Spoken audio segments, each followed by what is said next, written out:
The 90s. A truly unique time in history. Now looking at my channel analytics, I already know most of you barely remember the 90s, or probably weren't even alive when it happened. But even then, nowadays it's talked about so much that I know you guys know a fair bit about it. Either from family members, or YouTube, or just movies. It's just talked about so much even today. It's left such a huge impact on our modern day culture. And many people here in the US consider it the golden age of just a lot of things, trust me. Like, you can't go into the comment section of anything 90s related without somebody reminiscing on the past. It's crazy. And I'm not here to argue if the 90s was truly the golden age, but I am here to share my opinion on why I think the 90s was a truly magical time for RPGs. Now, as many of you guys know, I'm an RPG addict. I mean, the first two videos on my channel are RPG related, and for years, I've been wanting to make a video on why I think this decade was such a great time for RPGs. I mean, I've played a countless amount of 90s RPGs, and it'd almost be a crime not to make a video about them. And I want to not only discuss this topic with you guys, but maybe recommend some overlooked games too. So buckle up, boys, because this video is gonna be long. Get comfortable, grab a drink, and maybe get some popcorn. This is going to be insane.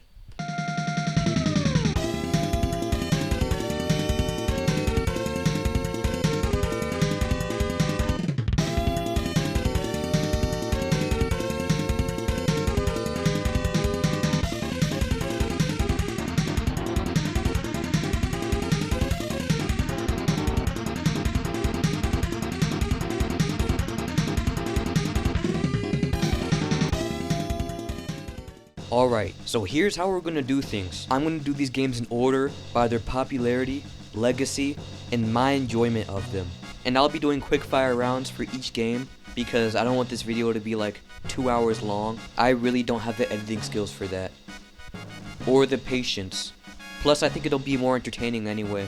So let's just cut to the chase right now. Chrono Trigger. Oh my god. Absolute masterpiece right here. One of, if not my favorite games of all time. This game is the undisputed king of everything.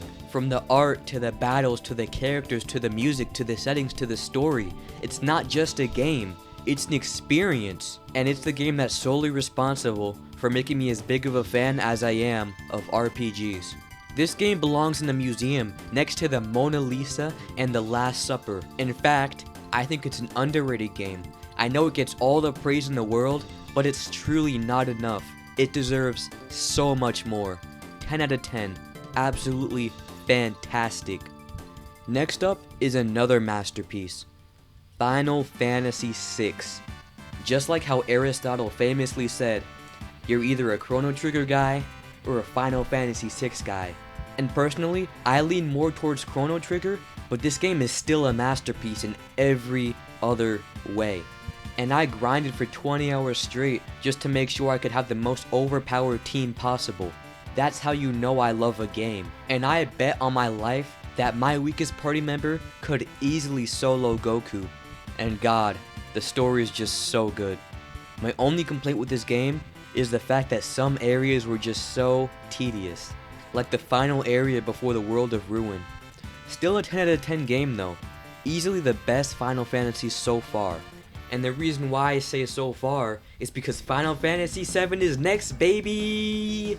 I friggin' adore this game. The characters, the materia system, the art. Yeah, I said it. I think this game is visually beautiful. What are you gonna do about it? I loved every aspect of this game when I first played it. Just like how the great philosopher Confucius said, you either prefer FF6 or FF7. And in retrospect, even though I prefer FF6 as a whole, I enjoy playing FF7 much more. It has so much heart, and I truly understand why it's so appreciated among so many people. I came in expecting a poorly aged, overrated, but decent RPG, and I came out knowing I just finished a masterpiece. Oh my gosh, and the final boss. I've never been so tense in any game ever. The stakes for that final boss were so high, and my relief when I defeated Sephiroth was unmatched. I remember beating him at 2 AM feeling relieved, but also sad that it was over. A masterclass of a game right here. I also really like the characters here too. I don't think there's a single character that I actively disliked, except for Kat Shi, or Kate Sith, however you pronounce it, I don't know. But each character had their own arcs, even the ones that you unlock and aren't mandatory to finish the story. It's just so fleshed out, I love it. 10 out of 10. Humanity is amazing. That's probably not the moral you should take away from this game though, because, you know, considering the story, it's very environmentalist. Another game with a pretty overt message is Breath of Fire 2, which I already made a video about it. Go watch it, by the way. I'll be quick here since I've already talked about it for 16 minutes straight, 2 videos ago. Go watch it. This game has amazing art, amazing characters, and amazing story, although the translation sucks. It also has really great battles and really amazing music. I listen to it in my free time. It's one of the best games of its kind. It kind of feels like you're playing an obscure 90s manga that's really underrated, but also amazing. I will never forget this game, and it'll always hold a special place in my heart. Also, Spar freaking sucks, dude. 10 out of 10 game. It'd be an 11 if stupid Spar just didn't exist. What I'm glad exists though, is Secret of Mana.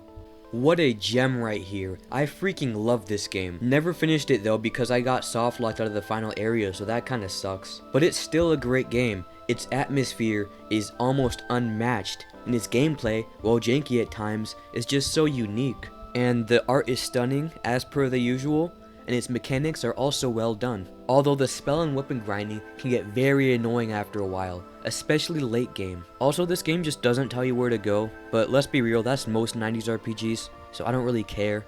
The bosses are fun, the characters are endearing, and it held my attention throughout the entire thing. And spoiler alert, but its sequels get even better. The remake doesn't count though. Like, what is that? Despite the mediocre remake though, it's a 10 out of 10, a must play. Detouring back to Final Fantasy, I want to confess my love for Final Fantasy V. Now I know I was kinda going down on this game in the other video, you know, the one you haven't watched yet. But don't get me wrong, this game is great. In fact, it's amazing. The SNES Final Fantasies legit don't miss. I actually adore the job mechanic in this game. I prefer it over the Esper system in 6. It's so customizable and in-depth that there's a whole community around it alone. There are people doing yearly challenges of playing this game with certain jobs and paying money to re-roll. It's crazy, and I totally understand why it's built up such a dedicated fan base. And I know I've talked a lot about music in this video, but genuinely, the music in this game is in a league of its own. Nothing affects me more than FF5 music. Oh yeah, spoiler alert, for real this time, like skip here if you don't want to be spoiled about this game, if you actually want to play it and know the story and stuff. This man dies! It's the first Final Fantasy to kill off a main party member, and the death actually hit me. Like, Galuf, I loved you so much. You were my goofy little Gramps. Why'd you have to leave us? Absolutely heartbreaking. The death hits extra hard too because this game is actually really funny. It's one of the funniest Final Fantasies actually. I really like the humor in this game. It's more of a parody of RPGs and RPG stories rather than an actual serious RPG story, which I really like about it. You know, there's a part where the main villain fights a turtle. I just love games that don't take themselves too seriously. 10 out of 10 game right here. I love you, FF5. And speaking of games that I love, Earthbound. What an iconic game. It's so unique, quirky, and fun. And it aged shockingly well actually. One of the first RPGs I ever played. And let me tell you, just like a gateway drug, which this game has a lot of, you'll be in a trance by every aspect of this game. I never even beat it, and I'm so ingrained in the fan base that it's literally changed my life. It's weird how a game like this can have such a huge impact on you. Truly no other games out there, except for its sequel and in its prequel, even come close to these vibes. I guess maybe apart from God, growth, or devolution, but that's something I'll talk about later. Don't worry about that right now. And there's a reason that the term quirky Earthbound inspired RPG became a genre of its own, even if it's a little looked down upon. How can this game not influence you? I mean, look at it.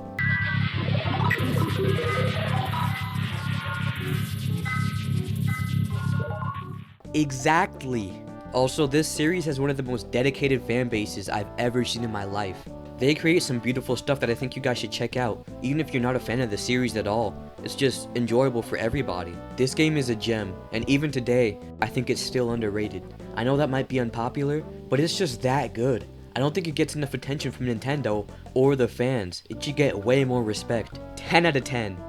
Also, check out this lore. This stuff's absolutely insane. But something that's even more insane is the fact that Trials of Mana, or Seiken Densetsu 3, didn't release in the US until 2017. Thank God for fan translations, because this is one of the most gorgeous SNES games of all time, easily. Just like Secret of Mana, this game does everything right. And in fact, it does everything much better, especially in its storytelling. It kinda has an Octopath Traveler, or Live Alive way of storytelling, where based on the character you pick, your route in the story differs. Of course, it's more surface level, but still extremely impressive for a 90s RPG. Plus, the animations just really help complement everything in this game. There's so much personality here, especially in the enemies. Just compare these two. Both of these games are totally worth checking out, and I think this game specifically is extremely underrated, at least in the West. 9 out of 10. The only reason why it's not a 10 is because I really haven't fully played it yet. Another underrated game that never released in the West is the first Star Ocean. With the Star Ocean sequel getting a remake literally the day after my birthday, I've been craving to talk about this series to anybody who will listen, because it's that awesome. This game truly shows off how much of a powerhouse the SNES truly is. From the unique battles to the amazing art style, it feels like you're playing an old sci-fi anime. Not Neon Genesis Evangelion though. Nothing is Neon Genesis Evangelion. I've literally never seen an episode of that show in my life. All I know is he does some no-no stuff next to a hospital bed. But unlike that scene, this game gives me pure joy, and I am fully planning on revisiting it in the future. If you were to play any of the games in this video, I implore you to play this one. Truly underrated, masterpiece of a game. It belongs in the Louvre. Louvre? What? Louvre? Louvre. I don't even know how to say it. 10 out of 10. Oh yeah, I never finished this game because I got lost, and all the walkthroughs of this game are either really terrible or they're just in Japanese, and you know, I can't read Japanese. You know what's not terrible and is in Japanese though? Oh my god, that transition was actually so bad. Oh my, that was appalling.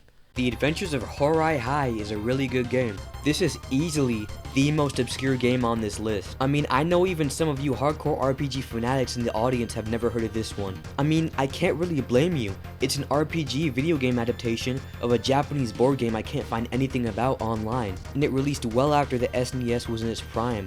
Plus, it never left Japan either, which is a huge shame because this game is really good. It's like playing an old high school anime. I know I keep using that analogy, but I really can't help but compare. This game's just so chill. If you want a fun, easy, laid back and funny RPG with endearing characters and a kick-ass battle thing, then I recommend this game for you. I love the battle theme, genuinely, like I listen to it regularly. 8 out of 10 game. I only scratched the surface, there's so much more here. And there's also so much more to Romancing Saga 3 than meets the eye. Just like Trials of Mana, it follows a sort of Octopath Traveler-esque way of storytelling, where the character you pick dictates what route you'll take in the story. It's a non-linear, pseudo-open world RPG, which if you think about it, that's pretty insane for the 90s. And the non-linearity of it will kinda lead you to get lost, but it's a small price to pay for freedom. With amazing art, a very unique combat system, and amazing music. I actually only know about this game because the remake of it was on sale for like $9 on Steam. I came into it thinking it was a Final Fantasy knockoff, only to realize it was actually made by Square. I mean, if you want a series of somewhat open world, Final Fantasy-like 90s RPGs, Romancing Saga is sure to scratch that very obscure itch of yours. I haven't gotten that far into 3 though, so I'll go more in depth in the future maybe. It's an 8 out of 10 for me though. Speaking of games I haven't gotten through yet, I really need to stop with these stupid segues. Oh my god. Pokemon Crystal is a really good game. Okay, so future Pixa here. I just remembered that Pokemon Crystal came out in 2001, but Pokemon Gold and Silver came out in 1999. So just pretend I'm talking about Pokemon Gold or Silver in this segment. Just ignore the Crystal part. Unpopular opinion, Gen 2 is legitimately my favorite generation. Like, I don't care what Pokechow says, I play Crystal more than any other Pokemon game, and I loved every minute of it. It's so authentic. I love all the mons, and playing through it was such a blast. It has such a unique feel to it that the games before or after just can't replicate, and I always find myself going back to these when I want to relax or have a challenge, either one. They're just so fun and charming, and while not without their flaws, I love it all the same. But Whitney sucks though, so it's an 8 out of 10. It'd be a 9 if Whitney didn't exist. I hate her stupid milk tank. But now that we're on the topic of Game Boy games, I want to mention Final Fantasy Legend 2. A truly unique RPG that I really enjoyed my time with. Oftentimes when I'm playing a Game Boy RPG, I often see them as archaic, and while I will admit it got really tedious and unfair at some parts, I still thoroughly enjoyed my time with it. The combat is kinda like Fire Emblem, where your weapons have durability. It's really unique. It encourages you to ration your weapons better, while also not getting your teeth kicked in by stronger enemies. Like, the random encounters in this game are seriously brutal. Some can wipe out your whole party in one turn if you're unlucky. The music in this game is also worth mentioning. For a Game Boy game, it's just so good. It's so good. It's so good. It makes me feel so nostalgic for it, even though I beat it only a few months ago. The theme in space, which is playing in the background right now, is my absolute favorite. The music whenever you win a battle is also really good. I just sometimes listen to it for a few minutes. A great, underrated game. Although it can get tedious near the end, it's worth a play. I don't blame you if you don't beat it though. 8 out of 10. Back onto the topic of obscure SNES RPGs, I'm going to present you with Treasure of the Rudras, otherwise known as Rudra no Hihuo. I don't even know if I said that right. Is that like the third time I've horribly mispronounced something in this video?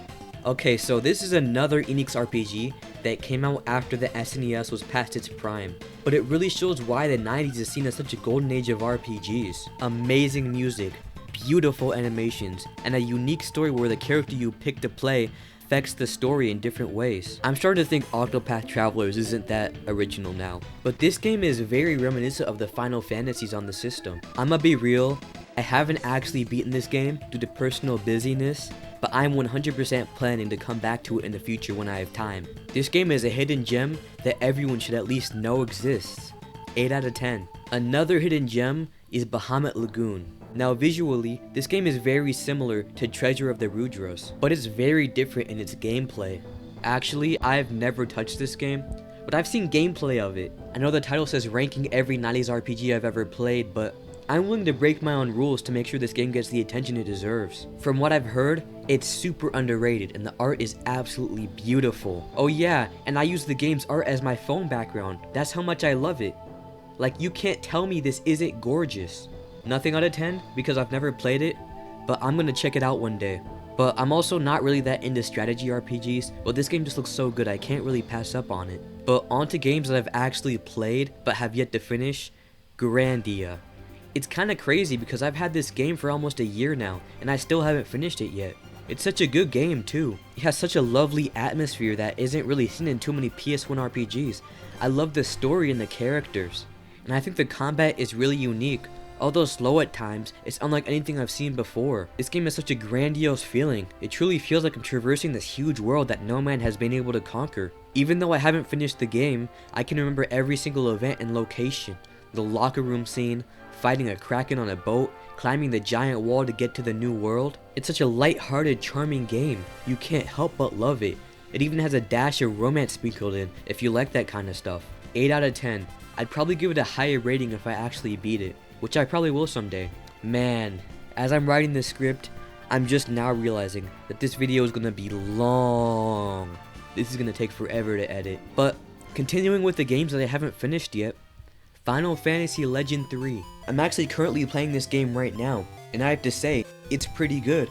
In fact, it's easily the best Final Fantasy Legend. It's like if Chrono Trigger was stuffed into a Game Boy cartridge. Actually, this game kinda came first, so I don't think that comparison works. But it still gives me huge Chrono Trigger vibes, with a really cool time travel plot and locations never seen before in any of the previous games.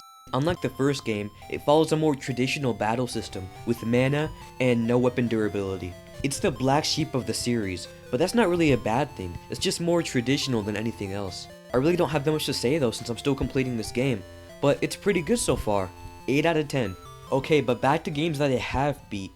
Breath of Fire. This was my first RPG, and I was captivated the moment I booted up the game. Although I never got past the first area of the game. That was until 2021 when I decided to play this game fully. And let me tell you, it's pretty great. I also briefly talked about it in the Breath of Fire 2 video. Go watch it. So I'll keep it pretty short here. great unique graphics for the system, decent and satisfying battles, awesome pixel art and visuals. Like, the game is a day and night cycle. I have no idea how it may affect the game, aside from maybe a few enemies you'll encounter, but it's just so cool. It's so cool. Oh yeah, and the game's pretty easy. The dragon transformations are also cool as hell. It's not as good as the second one, but it's still really good. A great gateway RPG if you're new to the genre. 8 out of 10. What's not a great gateway RPG though, is Final Fantasy Legend. This is the last Final Fantasy Legend, I swear. This is the last one. This is easily the worst Legends game, but I think it's still pretty decent. It introduced weapon durability. You have to buy stats because this game has no levels, so currency is kind of the most important thing in this game. It's not really about leveling up, because you know, there's no levels. It's really unique because it makes you ration your money and think about what you should buy, what you shouldn't buy, what weapons are worth it, which ones aren't, you know? It's really unique. Oh yeah, and if a party member dies, they just die, like, permanently. Well, I mean, you can revive them, but it costs a crap ton of money. It'd just be more beneficial to reset the game at that point. That's what I did. Oh yeah, and there are different classes in this game. There are Monster class, which just eats meat and transforms into a new monster. The Mutant, which is just basically overpowered. Like, it's great at spell casting, and it's super strong. And then there's just humans, because, you know, they're just humans. They're kind of the baseline characters. They're kind of boring, but they get the job done. It's a very odd game, to be honest. And that's what I like about it. And for a Game Boy RPG, it's honestly not as tedious and as cryptic as you would think it would be. Although I certainly do not recommend this game for beginners. The mechanics in this game are very weird compared to most games. It's an 8 out of 10 though. Looking back, I actually enjoyed this game way more than I remember. Another game I enjoyed a lot looking back is Super Mario RPG. Now, I love Mario RPG games. My favorite being the first Paper Mario on the N64, but I mean, too bad it came out in 2000 because I would totally talk about it here. You know what did release in the 90s though? This game. With the remake coming out, I've been wanting to mention this game for a while now. I actually haven't really finished this game because my data got erased twice. It's kind of funny actually. But you know, I'm talking about every single game I've played, not beat. So you know, we're gonna talk about this game. I like the combat a lot here with the timed attacks, and I didn't even realize it originated from this game, which I really like it. The art is also really unique for the system, and the enemies and character designs all are really iconic. Like, have you ever seen Geno? He's an icon. Put him in Smash already. Some of these enemies are weird though. Like, some of these guys don't look like they should be anywhere near Mario. I don't really have that much to say here though. 8 out of 10. I'll definitely revisit this game when the remake comes out. Oh yeah, and this soundtrack absolutely slaps. I love this stuff. It's amazing. Modern day masterpiece. You know what's not a modern day masterpiece though? Final Fantasy VIII. This game is like the prequels of the Final Fantasy series. Not in terms of story, but in terms of how the public views them. A lot of people regard this game as poorly aged schlock that really shouldn't be consumed, while others see it as an underrated game and despite its flaws, still being pretty enjoyable. Now that analogy was kinda bad because I don't like the Star Wars prequels. Well, except for 3, I like the third one. And I also sorta like this game, so I guess it kinda makes sense. I mean, it has a lot that I like about it. The story is good, I really like the art and graphics, and the combat is, the combat's unique. It's pretty unique. And the cutscenes along with the scenery is really impressive, especially for 1998. Like, I can't understate how good this looks. And despite the story being very convoluted, I kind of enjoyed it. I actually haven't finished this game though because it just got so tedious. I've been stuck at the last 2 hours of this game for over 2 months now because I can't find the will to finish it fully. It has so many tedious things that bother me a lot, such as the constant junctioning, either being too overpowered or too underpowered in battle, and how slow paced it is all the time. And the amount of backtracking is actually a crime. Like, it just feels so slow. It moves at a snail's pace. Oh my god, that's my main issue with this game. But otherwise, I'd say it's a decent game, and I would recommend it to someone who's a big Final Fantasy fan. It's not a must play or anything though. Plus, this is one of the few RPGs that can consistently get me angry. Like, if I had my rage clips for this game, I'd show you guys. It's actually hilarious. 7 out of 10 game. Okay, so this video is now going to get slightly more negative. Keyword being slightly, because I'm not going to be talking bad about these games that much. Just little nitpicks here and there. But we're in the home stretch, so just bear with me here. Harvest Moon on the SNES.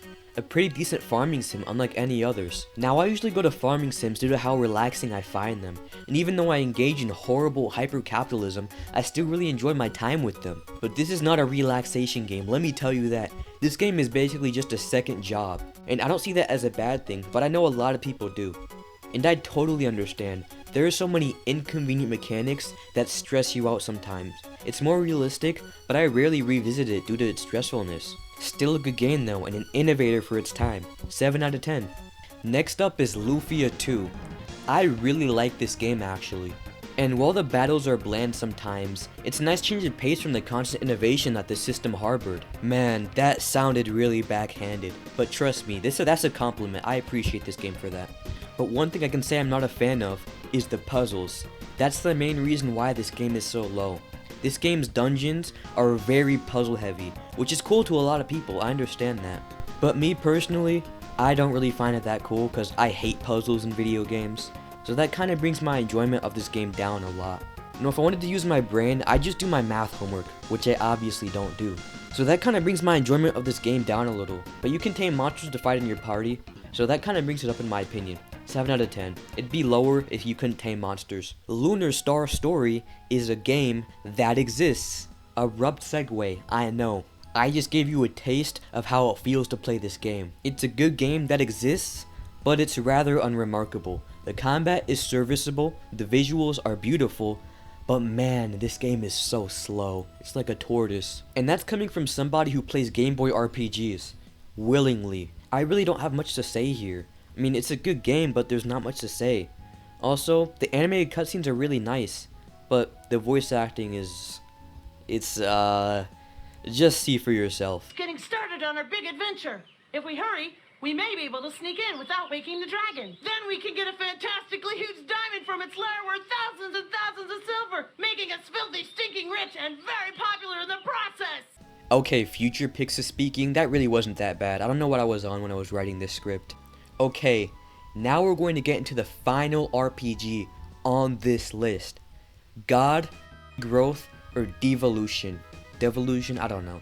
Now this game, I've never touched in my life. I know the title of the video, okay? So just hear me out for a second, just hear me out. I'm gonna talk about it because I just think it's so cool. A lot of people say this is an Earthbound knockoff, or heavily inspired from Earthbound, which I really can't deny. It's basically the very first quirky Earthbound inspired RPG. I mean, look at the main character's design for a second. But this game looks so cool, and I'm fully planning on playing it in the future. I just wanted to bring it up here because it deserves more attention. Nothing out of 10. Pretty cool game. I haven't played it though. Well, that took a while, huh? Longer than I expected actually. This is easily my most ambitious video yet, but I'm glad I was able to use it and share it with you guys. Every single game in this video, I am more than happy to dedicate my time talking about, and I'm so glad I was able to share it with you guys. I love you guys. You guys are amazing. Thanks for almost getting me to 1K. I hope you enjoyed the little journey we went out on. Anyway, peace out. Have a good day, good night, good evening, whatever time it is for you. See you on the flip side.